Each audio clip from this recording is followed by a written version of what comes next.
तर मित्रांनो नमस्कार. तर हे बघा त्या तिथं आपलं शेड आहे, ते तिथं भावेश आला आहे आणि आपल्याला कोथिंबीर पाहिजे होती ना का. इथे शेजारच्या शेतामध्ये हरभऱ्यामध्ये कोथिंबीर लावलेली आहे. तर आपण म्हणलं थोडी कोथिंबीर घ्यावा आपल्याला.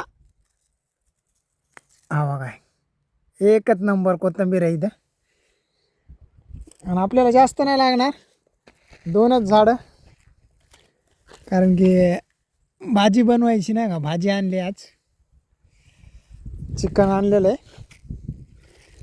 त्यामुळं कवितानं बघितली होती, हा एकच नंबर वास यायला लागला.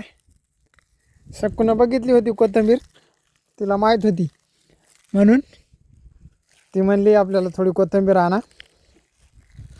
ते आवेश आला आहे. तर चला मित्रांनो, आपल्या पेजला फॉलो करा, प्रोफाईलला. धन्यवाद.